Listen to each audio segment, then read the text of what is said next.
ராமாயணத்தில் வருகின்ற மிக முக்கியமான அந்த கதாபாத்திரம், அந்த மாளிகைக்கு வெளியிலே ஒரு பார்ப்பனர் தன்னுடைய குழந்தை செத்துப்போன குழந்தையை மடியில வைத்துக் கொண்டு, ராமா உன்னுடைய ஆட்சி கெட்டு போய்விட்டது, உன்னுடைய ஆட்சி மிக மோசமாகி கொண்டிருக்கிறது என்று ராமனை பார்த்து கேட்டபோது ராமன் வெளியிலே வருகிறார்.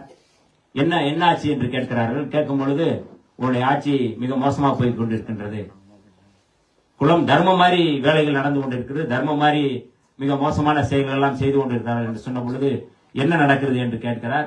நீங்க காட்டுல போய் பாருங்க என்று சொல்லுகிறார் அந்த பார்ப்பனர். இவர் வாள் எடுத்து குதிரையில ஏறி அந்த காடுகளுக்கு சுத்துகிறான். ஒரு மரக்கிளையிலே தலைகளாக தொங்கிக் கொண்டிருக்கிறான். ராமன் கேட்கிறான், நீ யார் என்று கேட்கிறார்.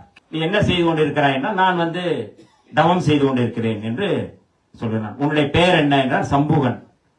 உன்னுடைய சாதி என்ன என்றால் அவன் சொல்கிறான், நான் என்னுடைய சாதி வேட்டுவ சமூகம், அதாவது பழங்குடி சமூகம் என்று சொல்கிறான்.